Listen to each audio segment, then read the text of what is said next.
Hey yo, top of the AM, it's that dude prolific, and we back with episode 54 of Fatherhood, Hip Hop and Sports, man. First and foremost, I just want to give thanks to the Creator for giving me life, giving me health, giving me strength. Um, Without the Most High, without time, um, life is bliss. Um, I'm a very firm and honest believer in time. Time is the most precious gift um, the Most High can give us. Life is the most precious gift the Most High can give us. Speaking of precious gifts, fatherhood, man. When I think of fatherhood, I think about one of the most important jobs a man can hold, one of the most important titles a man can hold. Uh, I personally feel fatherhood is a lifelong experience. It's a lifelong responsibility. It's a lifelong journey. So, big special shout out to all of the fathers out here across the universe, man. You guys rock. You guys are amazing. Also, I want to send a big special shout out to the women, man, um, who make fatherhood possible. This fatherhood experience, it would be nothing without the woman, because women are the ones that carry life, birth life, bring life into this world. So we got to be very mindful, fathers, that there are a lot of mothers out here that are playing both roles, and they doing it with their heads held high each and every day. So I just want to say I love all of the women out here that are doing both jobs, whether they want to do it or whether they don't.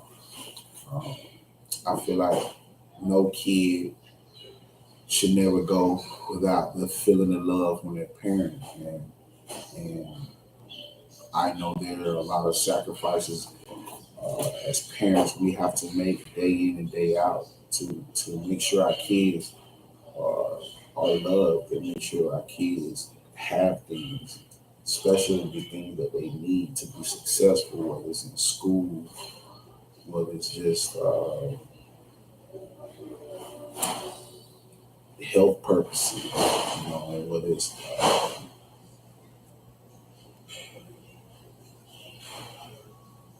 community purposes. I feel like it's very important as a parent, um, not just to be visible.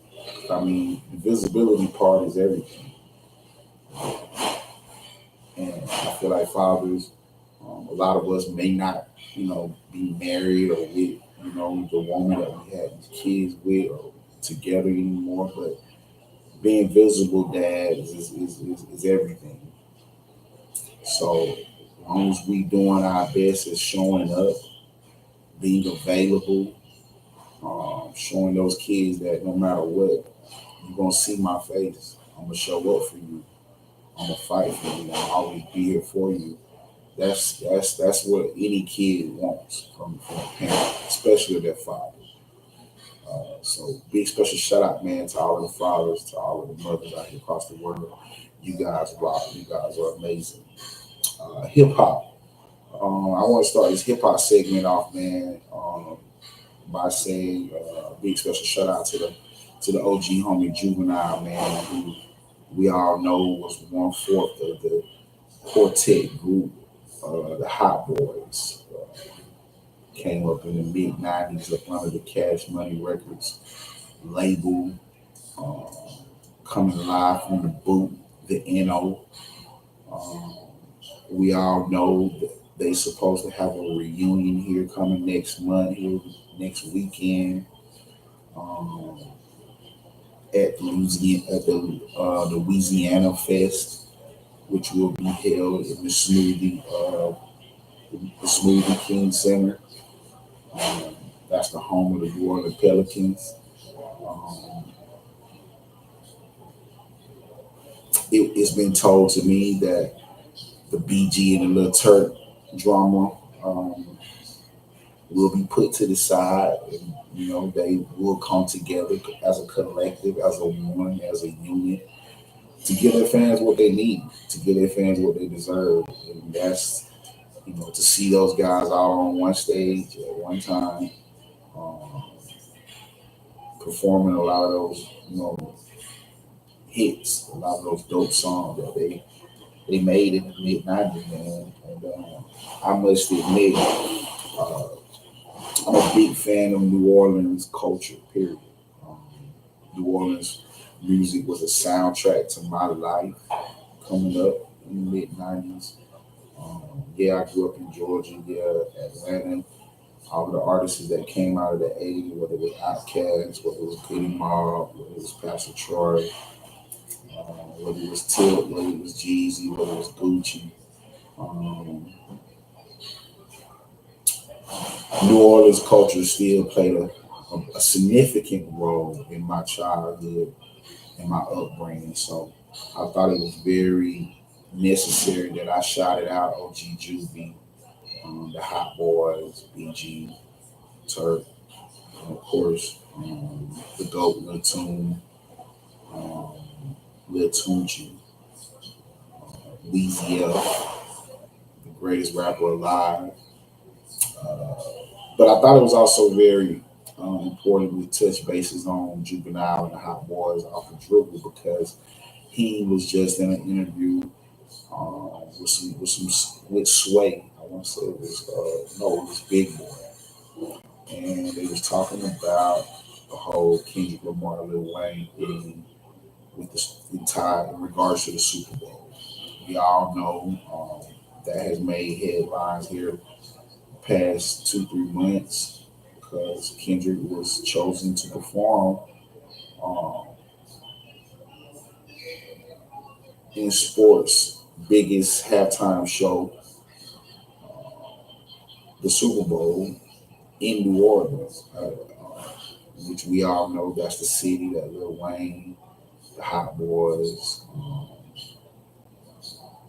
have bled black and gold all their lives. So to not give a artist of his magnitude this opportunity to perform on the biggest stage that the sports world has to offer in his hometown, it was a slap in the face. A lot of people was going at Jigga, but Juvenile kind of cleared the airwaves and let it be known that the issue is not with Jay Z. The issue is with the NFL as a whole. This is not the first time the Super Bowl has been hosted in New Orleans, and Juvenile feels the NFL has overlooked New Orleans natives and artists over the years for some random reason that a lot of them don't even understand why. But at the end of the day, Juvenile was very clear on letting the world know that his issue is not with Jay. His issue is with the NFL, and I absolutely agree with him with that. Because last time I checked, Jay has done a remarkable job as far as trying to keep the culture you know, in the halftime performances, giving the culture what it needs. And I just hope and pray the NFL can make it right. It's not too late to do the right thing by Wayne because we all know Kendrick has been chosen, but that doesn't mean uh, y'all can't slay some time for Wayne to come out and perform some of his best songs in front of a lot of his childhood friends and comrades and people he came up with. I think that'll be very, very instrumental, to this man's life, to his whole confidence, to his whole demeanor. I mean, because he went out on a limb and really spoke on, vocally that it hurt him. He didn't get that chance, he didn't get that opportunity to land that gig, to land that job. And it seemed like he been rapping and putting out music all of his life for moments like that. And I can only imagine what kind of a letdown from a confidence perspective it did to him. But at the end of the day, Wayne, your real fans, we that grew up with you, we heard it in the music. We see how passionate you've been over the years with the music, consistent you've been with the music. So your fans love you, man. They think the world of you. Um, you've been an outstanding provider to your kids, and what more could a man ask for? You provided. You've accomplished everything you can accomplish in the game, the sport that you are a professional in. I just hope and pray the NFL can get that right. Also, man, I want to send a special shout out, man, to the family of the legendary um, producer, beat maker, has worked with countless legends over the years. DJ Clark Kent, man, just got the news. He passed away at the age of 58. Don't know the complications or the reasons why the OG homie is no longer here with us in the physical anymore. But all I can say is he lived a legendary life. Um, he's worked with pretty much every big name artist in the game that you can pretty much think of. Um, he had a lot of say so in the careers of Jay Z, um, cats like Big L, cats like Nas, just a lot of New York artists, period, that had success in the 90s. I could bet you a dollar that Clark Kent had something to do with these guys' career at once upon a time. Not only was he a producer, he was a DJ. And we all know when you got DJs slash producers on your team, that means your record gonna get played in a lot of clubs, a lot of bars that they're getting side jobs to. So Clark Kent was a very renowned and profound and prolific DJ producer that New York loved. And I just feel that it was very necessary on this hip hop's part portion of episode 4 today to give DJ Clark Kent his flowers. So sorry to your family, to your kids. I don't know if he was married. I'm quite sure he has some type of lifelong significant other partner in his life that's missing his presence right now. But the work he's done, the grind, the effort that he's put in, it'll live forever. So you guys got so much to be proud and thankful for when it comes to your loved one, DJ Clark Kent. We love you, OG. And I hope and pray your soul is at ease. Little dirt news, man. Oh man, this is another prime example, man, of everybody that's your friend. Just because motherfuckers running with you, eating with you, and putting people in position to win, that don't and they sticking by your side through the whole run, that doesn't really clarify or simplify the fact that they're truly a friend, they're truly somebody you can count on when times get tough. And what I've been hearing from this Dirt thing, he's had a rat. He's had a rat in his entourage the whole entire time. And the feds pretty much has taken him off the streets with a couple more. He's an affiliate of the OTF campaign, Only the Family. A couple of his main guys of his entourage, they've all been arrested on federal charges. And, when the feds come get you, they got some information on you that you probably didn't think they had on you yourself. So all I can say with Dirk, I hope. Well, I know you got your money right, but what it sounds like to me with other cases and things that have happened in your past, a lot of people saying you finna do a little time behind this one. So, um, dude's only what 32, 33 years old, so he's hella young. Um, he's made a lot of money in his career. He's featured on a lot of dope tracks with a lot of dope artists over the years. But he's also promoted a lot of foolishness too. And you can only promote that foolish stuff for so long. You can only rap about guns and murdering people for so long before um, things happen. And then, the people out here with the real power and the juice, they gonna know they're coming at you. And they don't care how big you think you are. I mean, have these guys not been paying attention to the media and what's going on? Y'all ain't nowhere near the status of, you know, Mr. Baby Oil guy. And look, he thought he was untouchable. Took him some years to probably build all this stuff on and find the right time to get at it with.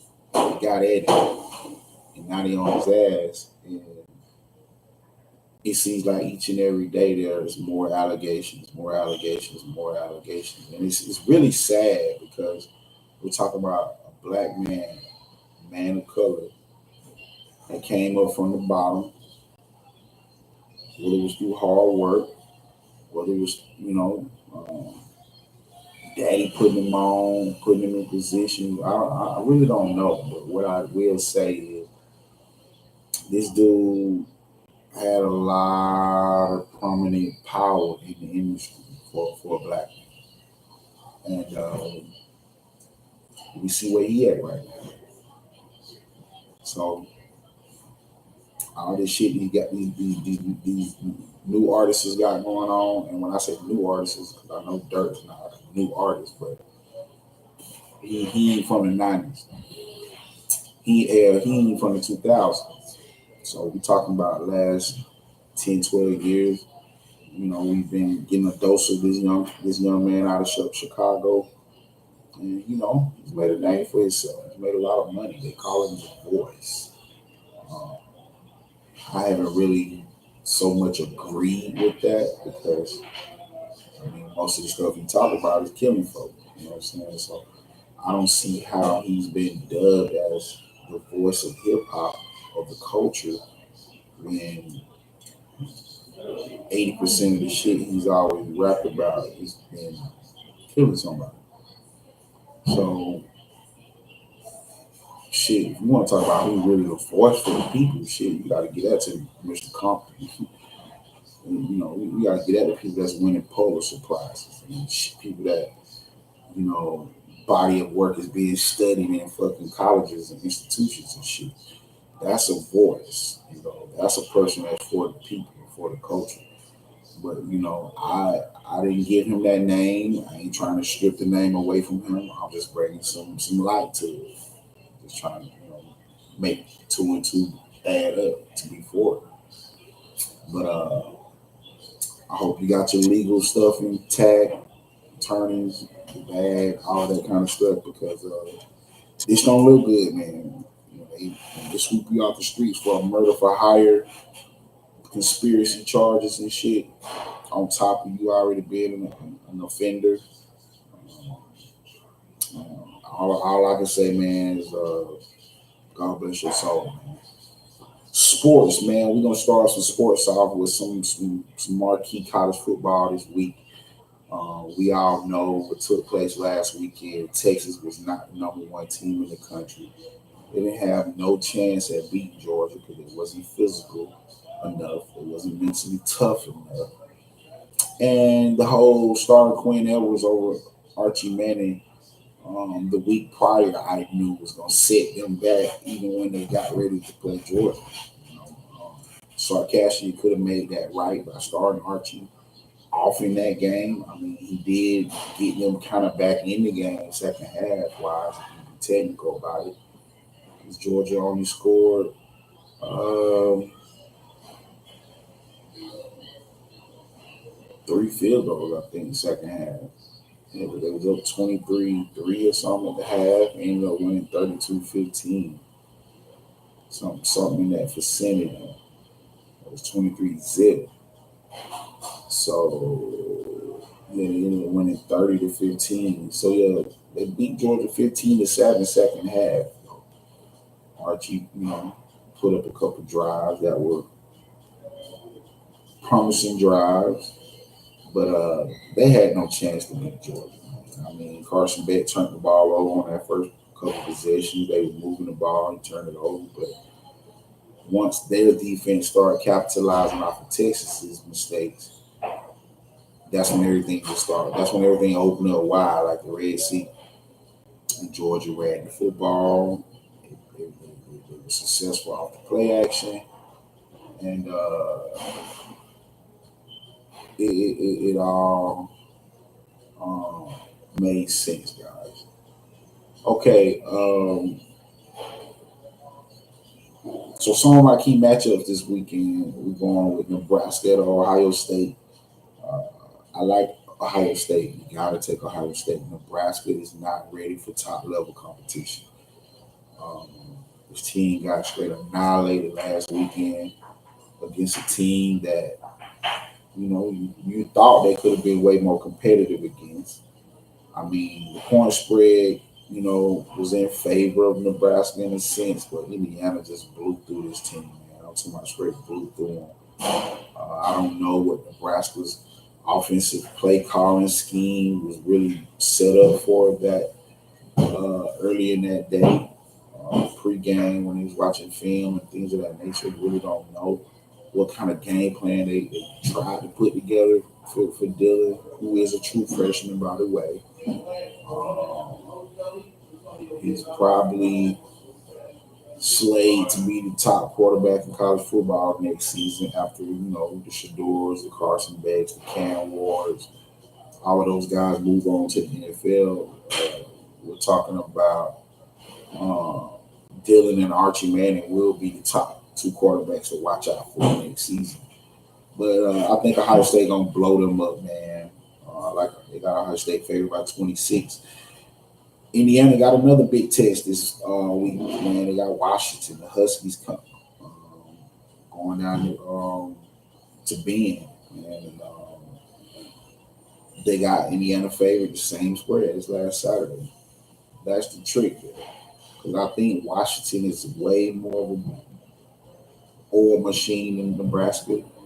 They're not as talented because they lost a lot of guys to the NFL, but they got a great football team. This is a team that played national championship just a season ago, so they have a lot of those guys that have experience, playing in big moments, big games. So I think this is another big test for Indiana as a program because they're still an undefeated team.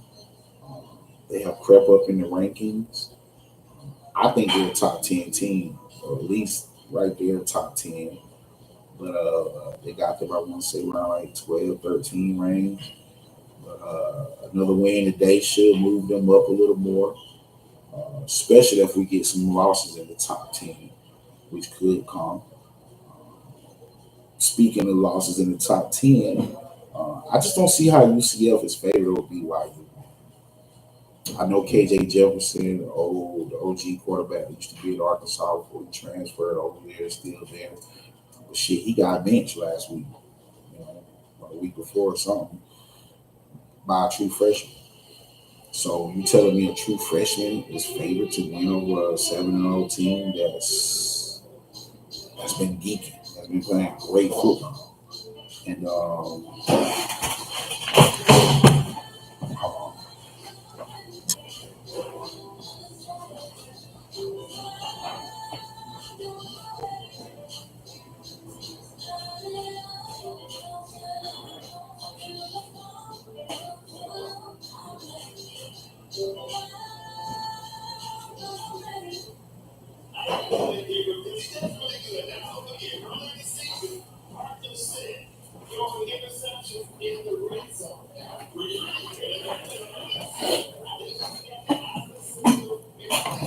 And I truly feel that I don't know what Vegas is trying to show us right there, but I just truly feel like at the end of the day, um, they know more than I know for sure.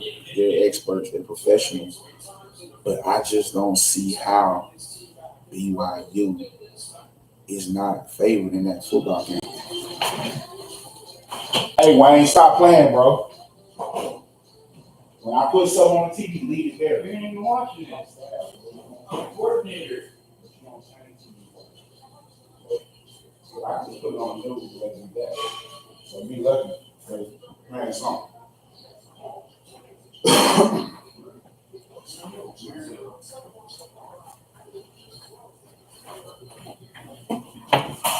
Uh, so at the end of the day, guys, BYU is the way better program, way better team. I just don't see how UCF is favored in this game. But that's a game I won't be touching because UCF really can take them down. Um, BYU is in the top 15, and they can take their first loss this week if they can't go down to Florida and play any kind of games. So at the end of the day, that's going to be a very good football game. And I'm here all for it. Illinois to Oregon. Illinois is going to Eugene to take on the number one team in the country. They got Oregon favored by 23. I don't know if the Fight Orange is ready for that. Um, but Illinois been playing good football. Um, they've been playing competitive football. They got a lot of NFL type players. So Dylan Gabriel might get their biggest challenge this year so far. Um, but Oregon's is a very well coached team. They're fast. They play, you know, hard nosed football, and they're not number one in the country for foot. I mean, yes, they've had a lot of things fall in their favor, but Dylan Gable has come over there from Oklahoma, and, and he used to be the guy at UCF, and he's transferred to a couple places and found him a home in Oregon, and now he has that school compete to make the college football playoffs this year and hopefully compete for a national championship. So big shout out to the Oregon Ducks. Illinois, that should be a good football game today. Florida State at Miami, man, we already know that's one of the greatest rivalries in college football. Florida State, we already know, are not good right now. Um, I don't know what it's going to take for them to be good again. I mean, of course, you got to recruit better quarterback play because the guys they got had on the roster, and on top of the guy that they had transfer over there, hasn't been it. They haven't been getting it done. So at the end of the day, Miami should landslide in this football game. They got to favor by 3 scores. So at the end of the day, I like the Hurricanes. I like the Hurricanes all day. Cincy at Colorado. We got 2 5-2 teams that's finna get ready to face off tonight. Up there in Boulder, we already know Coach Prime, Shador, Travis. Um, Sky's still delivering for you guys. 2 losses don't count y'all out. You can win your conference championship game. It's a strong possibility you can make it into the top 12. But you got to play elite football the rest of the way. Because you already know your school, your program is not uh, a favorite school in regard or your conference. So at the end of the day, you're gonna have to do a lot of winning the rest of the way, and you're gonna have to hope for some other guys to uh, fall out of the rankings. So at the end of the day, I got like Colorado tonight. You got to take Colorado minus 6.5. Kansas at K State. It's another rivalry game. Got to take K State, man. Minus 10 at the pad. Avery Johnson, dual threat quarterback, has been doing a very good job. And I truly feel that this school, this team, losing his quarterback that took off and transferred to Ohio State here during the transfer during this past season. Um, Nobody thought it would be this good or this relevant, but they are and playing good football, and they have a shot as well to crack that top 12. They're kind of set up to make it to their championship game, and they in their conference. So we're gonna just see how everything plays out, down the road, moving forward, with the Kansas State Wildcats. But I like them tonight over Kansas. It's a rivalry in-state game, so quite sure that's why the spread is not what it probably some people would think it would be. But still got to go with Kansas, man. Missouri to Alabama, man. We already know Alabama took a couple of losses here lately, and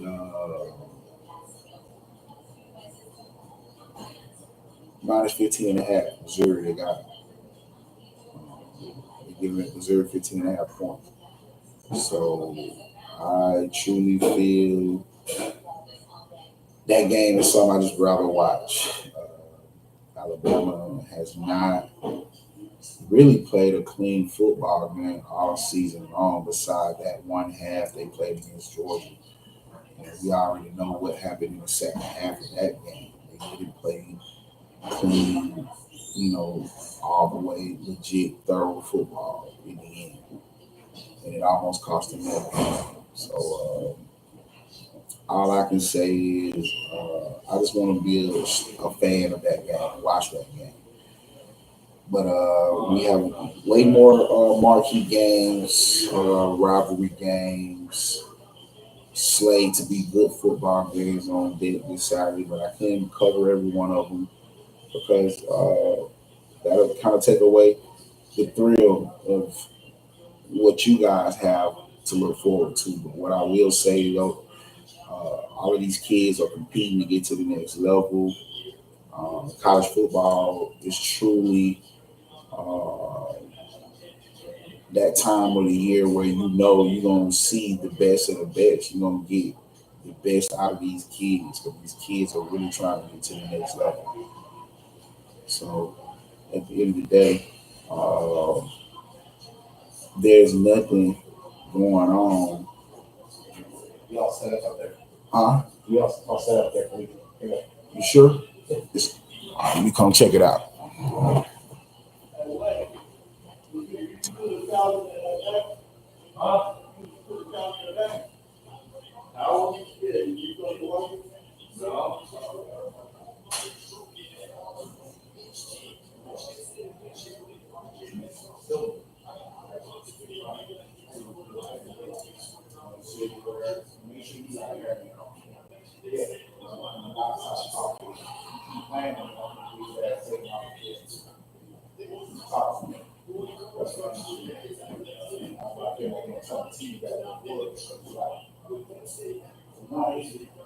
It's hard to even try to, make it big. Like, if you had more respect about yourself, I don't mind. It's always got this attitude. No, I'm trying to keep you're not authorized to that. When you ask me, I just got to get in. What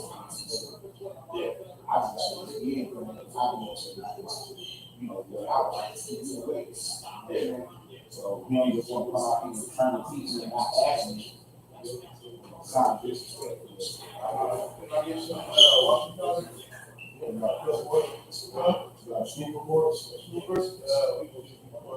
Huh? You need something to put it in though.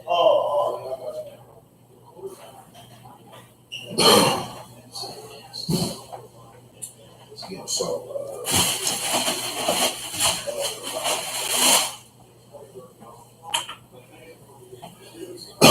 so that's one thing I can't say, man. I'm very happy for these kids that are getting this opportunity to compete and get ready for the next level of their lives, which is trying to get to the NFL, man. Uh, Speaking of NFL, we got Philadelphia and Cincinnati this week, man. Cincinnati is favored by 2.5 in that game. Two bit. And over on is 47.5. Philly got to score. They can't just feed the ball to Saquon this week and expect positive results. They're going to have to throw the football. They're going to really have to get A.J. Brown and Devontae Smith in this passing game because Cincy going to spread the field. Cincy going to try to run the score up. They got to catch up in the win columns. They have a very prolific offense. They just started out a little slow.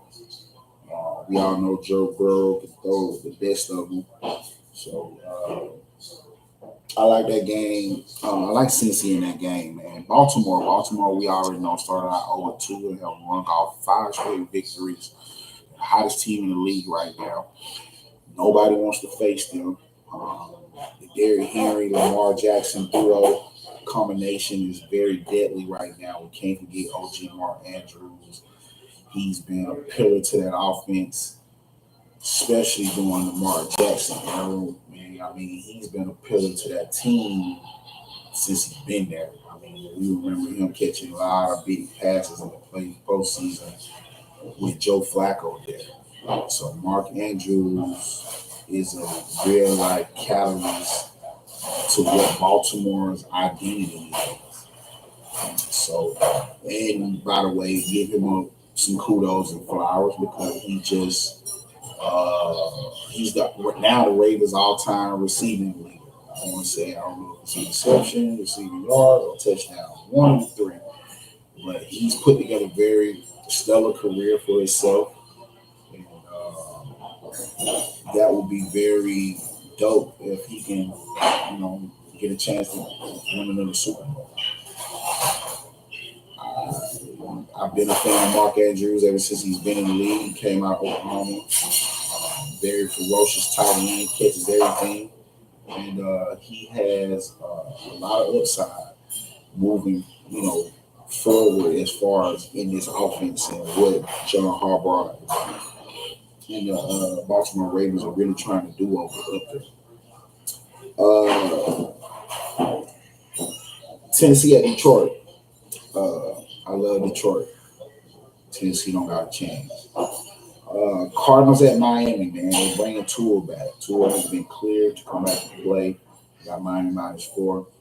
I don't like that decision right now. But hey, Dolphins, the medical staff, they're all doing what I guess they feel like is right.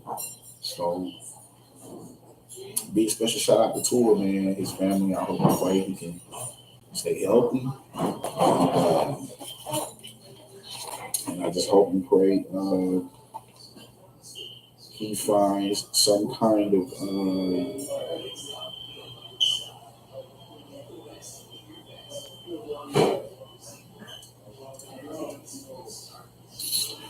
I hope and pray he can find some kind of peace with the fact that he's back doing what he loves to do.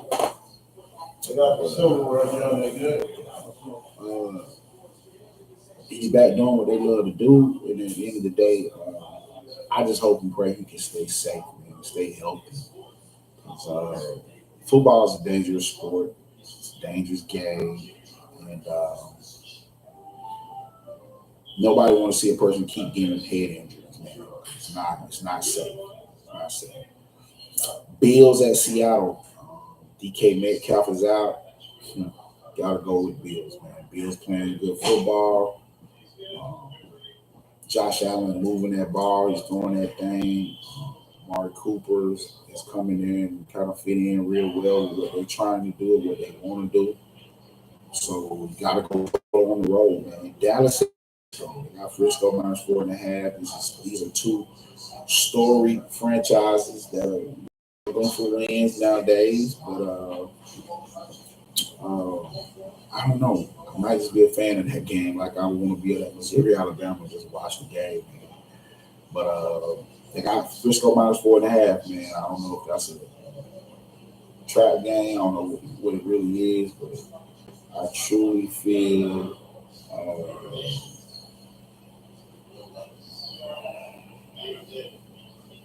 Frisco should win that game. But Dallas should cover the point spread, for real, for real. But who knows what we're gonna get from the Cowboys, man? I don't know if they're playing right, tanking it to get the coach fired. I don't really know what the fuck they're really trying to do over there in the Big D. They got to get it together real, real soon. New Orleans, same thing, man. Started the season out 2-0, and they just fumbled after that. But, I like the Chargers -7. We got to come out here West Coast. I've been hearing Kamara's been dealing with some injuries here of late, and he's still been playing through it. So at the end of the day, let's let's all be mindful that football is one of the most dangerous sports, one of the most dangerous things to be a part of in this lifetime. And all I can say is, Chargers defense a little bit too physical. So therefore, I feel New Orleans ain't coming out here to the West Coast and do nothing but get some hands, some foots, and some elbows put on their neck. Spencer Rattler ain't gonna be enough. Um, World Series, man. We already know, man. Dodgers already up 1 million in the whole shebang. Freddie Freeman, man, hit the first walk-off grand slam last night in the bottom of the 10th, 2 outs. We're talking about a dream come true. We're talking about a Los Angeles guy, a California guy that, as a child, I can only imagine the things he dreamed of and the things that he's saw in his dreams as a child. And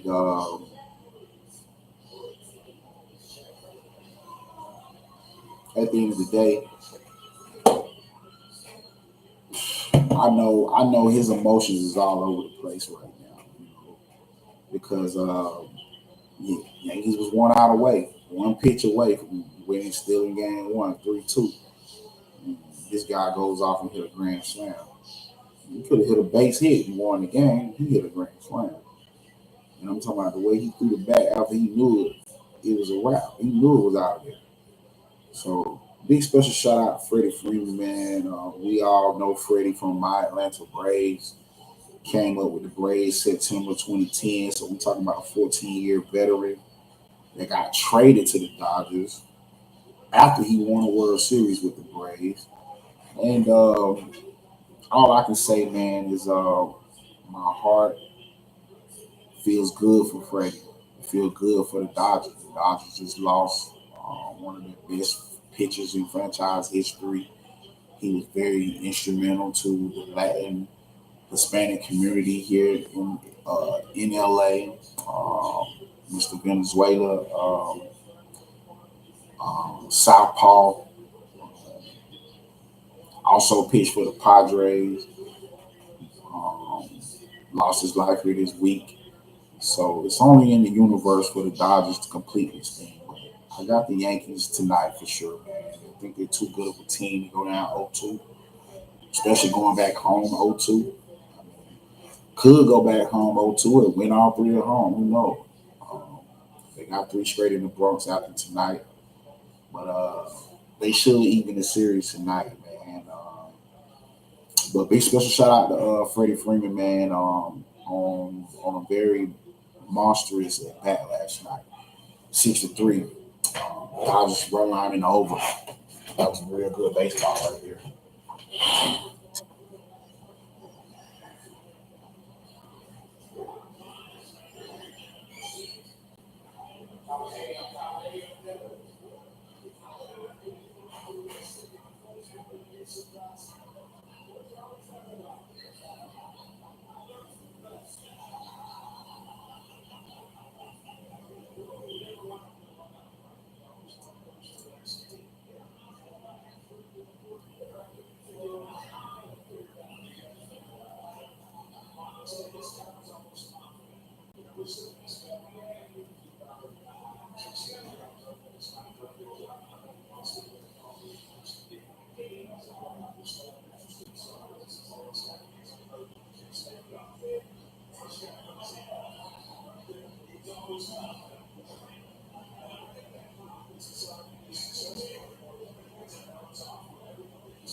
Um,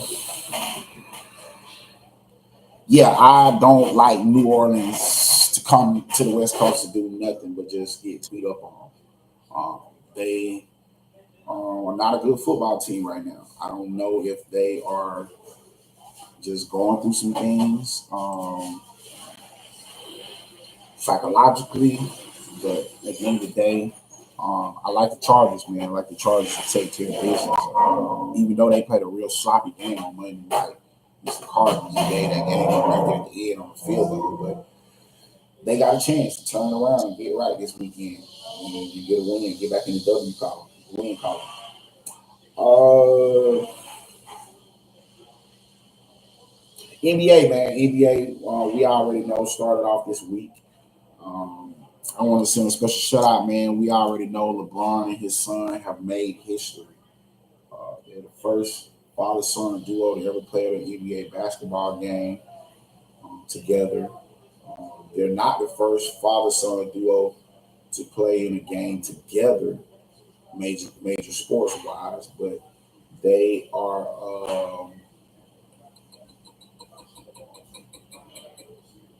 in position. Um,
uh,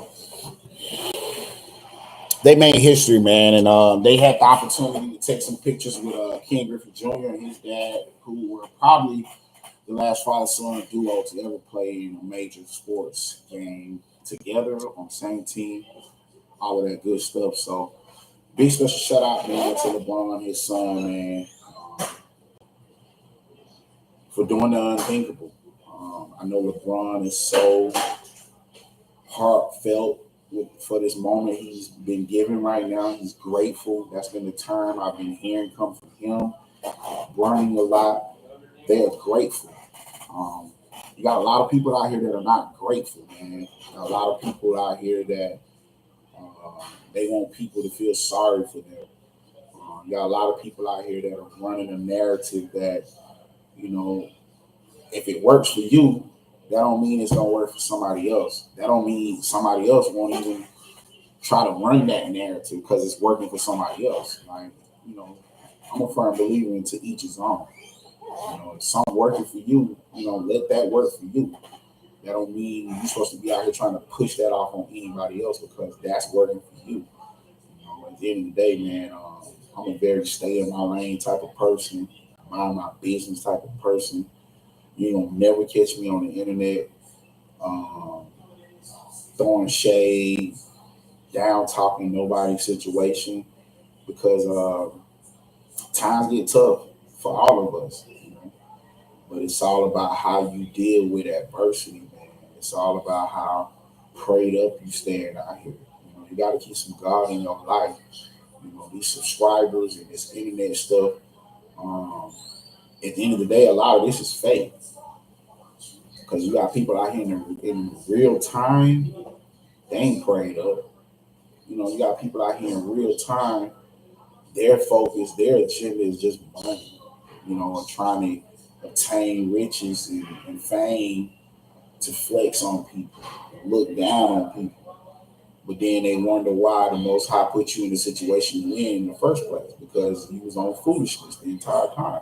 A lot of people be out here on some foolish stuff, but expecting the Most High to bless them. You know what I'm saying? And I can truly say LeBron James is a blessed man. You know, there's some sick people out here that have been hating on this guy, tripping on this guy because his son got drafted to the team he played for. I truly feel Bronny did enough to be one of those 56 guys drafted into the NBA this past season. He did enough. Could he have done more? Did people want to see more? Of course, people wanted to see more. But at the end of the day, the kid has a lot of upsides. He's strong as an ox. He's a student of the game. So the more reps, the more basketball games he plays in from a professional standpoint, whether it's G League, B League, overseas, it doesn't matter. At the end of the day, LeBron James Jr. is a Laker for life. He will be a Laker for a very long time. And yes, a lot of that is because of his father. But the Lakers as an organization and as a whole, I know they're banking on the fact that his intellect, his mindset, the things that he's grew up under, the umbrella he grew up under. That's what they're banking on for as long term longevity with LeBron. How's work been going, man? Been going good. Right. That's what the Lakers are banking on when they drafted LeBron James Jr. What's up, Mr. Gibb? And I just think the Lakers they're on to something. They got something going on, really good. And at the end of the day, it'll all work itself out when it's all said and done. Um, Celtics, mm, they put a beat down to the Knicks. Game one, 29 threes. That's almost what 90 points from three. That's a lot of points. When the team's almost scored 90 points from three. They on their way outside right now. I already told them so. They coming in at 7:30, so I already be letting them know if you don't go out there at 7:15, 7:30 the cutoff. You can't hang out after no 7:30. We're gonna break. Yes, sir. It's time for break. It's time for break. Thank you, sir. Good morning, Celtics blasted those guys. So at the end of the day, the Knicks got to get it together if they want to even think about competing with a team like the Celtics. Looks like Jason Tatum was on a mission. He played some very clean basketball the other night. Steve Kerr was good, playing 12 guys up there in Golden State. Warriors have a very deep basketball team. And maybe that's the formula. Don't burn Steph Curry out. Buddy Hield, I think, has been one of the most prolific shooters in the NBA in the last 5-6 seasons. He just hasn't been getting the credit that he deserves because he hasn't really been on a winning team, a championship caliber team. So Buddy Hield now has that opportunity to really compete for a championship. Anytime you play with a guy like Steph Curry, you got a shot. I love what Curry's doing with that team. He's playing 12 guys.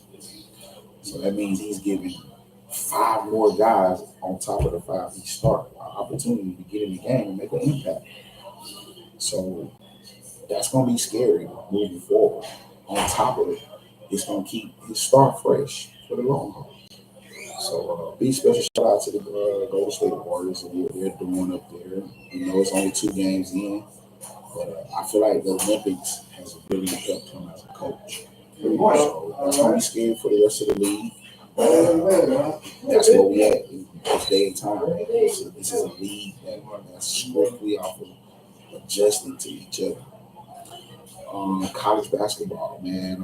I know I talked about top 10 programs on episode 53.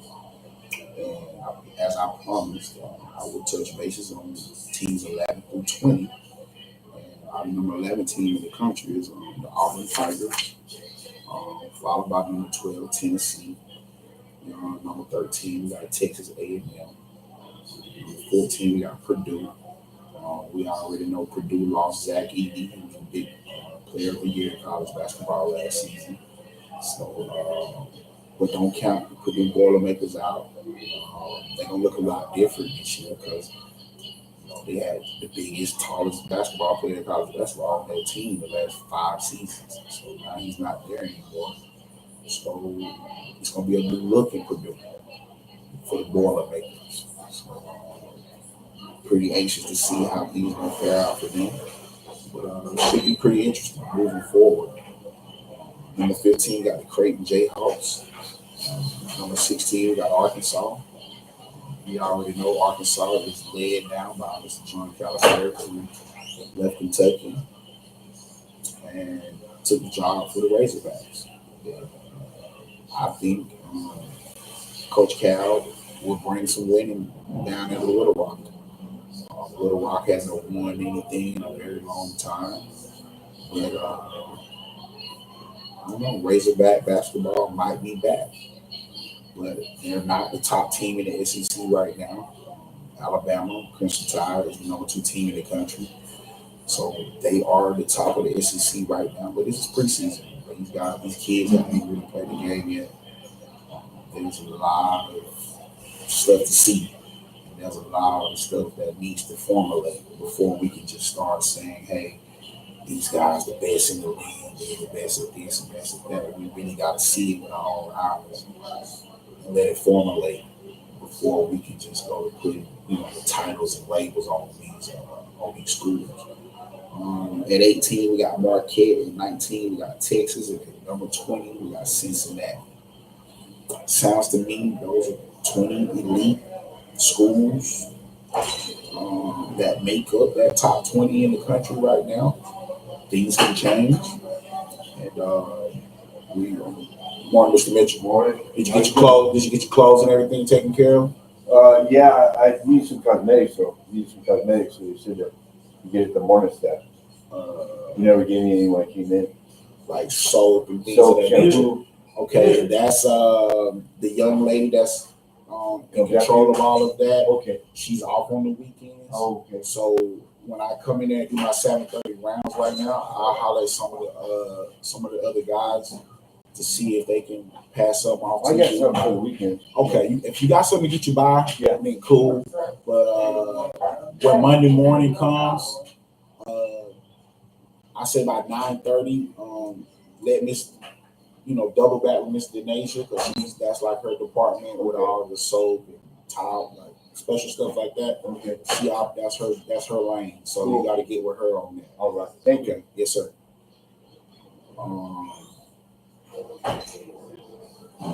I just feel like there are 20 teams in the country right now, 20 good teams. Associated Press did a great job with that. And, I'm just very optimistic to see how everything plays out in the future. Mr. Lively, good morning. All right now. Hockey. We already know the Panthers are the defending champions. They travel to New York tonight for the Islanders. Winnipeg and the Washington Capitals are the hottest teams in hockey right now. They both are on the road. Washington got the Lightning. Winnipeg got the Flames. They got to go to Capitals. Carolina played the Seattle Kraken tonight. And Toronto played the Boston Bruins. Toronto and Boston are they're two great sports town cities. Come on, sir. But they haven't won anything in regards to hockey. Maple Leafs and the Boston Bruins are just two of those hockey teams that I just can't understand it. It's like they get your hopes high every year, and then when that time comes where you think they're gonna make that move and take that next step, they break your heart. So I just think their fan bases are probably two of the greatest fan bases in the whole Hockey Association. But I know those fan bases are tired of losing, especially in big games and big moments. The Maple Leafs and the Boston Bruins have done a lot of that, especially the last 5 seasons. Especially the last 5 years, I've been covering hockey at a high level. The Maple Leafs and the Boston Bruins have let their cities down respectfully. And it's time for y'all to change that narrative. Because right now, it seems like hockey's shifting to a younger man game. So it seems like the younger the teams are, the more electrifying and dynamite they are. So, but big special shout out to all of those guys that are out there skating. I like hockey for fun and givers because it's one of the most intricate sports where you can real life see guys catch a fade, and that's what it consists of. Like you can real life see guys take their gloves off and beat you up. That's a part of the game. And I remember the first time I went to my very first hockey game. I went up to Anaheim to go see the Ducks play about 4 years ago. And I'm with some guys, some friends of mine with the college and stuff, and they beer drinkers and things. And I think I might have had an IPA or something. These guys were drinking Bud Light. They some Mexican friends, right? And these are Bud Light, Budweiser drinkers. So, they from that era. And I'm like, dude, when the fight broke out, man, these guys' eyes were big like kids. And it was like, that's all they wanted to see was a fight at the game. And I must admit, it was funny. It was very funny to just see the looks on all these people's faces when it seemed like people were more excited when the fight broke out than just watching them play hockey. So, but big special shout out to the association. It's a long season ahead. Hockey goes hand in hand with the NBA season, and at the end of the day, um, things are just warming up. Things are just starting. But that's been episode 54, guys. Fatherhood, Hip Hop, and Sports. I just want to say thank you to all of the subscribers. If you haven't subscribed to the channel, please go subscribe. Tell a friend, tell a friend, tell a friend, tell a friend. This is all free of charge. It don't cost you a dime to subscribe to this channel. All I'm trying to do is bring light and some love to all of the fathers out here across the world that I know have a passion for sports, have a passion for music, hip hop, and and put more love out here to the atmosphere, man. Because there's so much hate, so much evil times that we're living in, man. And I'm raising two babies that I want to know 10, 15 years from now, 20 years from now, when something happened to their dad, they can look back on this and say, my dad tried a little bit of everything, you know, and and they got these videos they can go back and see, reconnect with me spiritually because this is what I'm doing it for. I'm doing this to leave something behind for my children, and I don't care if I ever make a dime from it. And that's where a lot of us that are content creators and people that's putting stuff out here to the universe. Good morning, sir. You got 5 minutes, okay? Hey, if you want some fresh air, you got 5 minutes, all right? Okay. Um, and at the end of the day, man, this is who I do it for. Children. They're everything I got. They're all the family that I have in California. So I think it's very imperative that I keep pushing this narrative because in the end, who knows that this might touch one day. Who knows the masses. You got 5 minutes, sir. All right.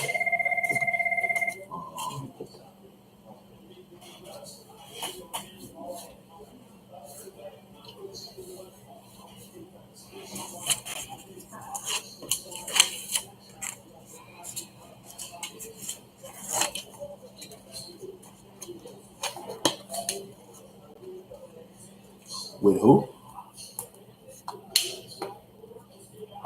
Yes, ma'am. This is the House of Metamorphosis. Yes, ma'am. God bless you. And it's been a pleasure. I can't wait to get back on with y'all next Saturday. We know a lot of things will change in the sports world between now and then. But until then, y'all stay loved, y'all stay prayed up, and keep God in your life. And don't let the world just beat you down. Get up and fight. Fight for what's yours. Fight for what you want. Because at the end of the day, it's easy to just lay down and quit and not fight for what you want. But until then, until next time, te amo más. Mucho, mucho, mucho. Thank you to all the subscribers, family, friends, anybody that's giving Little Polio for opportunity to hear me out and check me out, what I got going on. Much love, much respect to you because it's enough out here for all of us, man. Until then, y'all see the sign.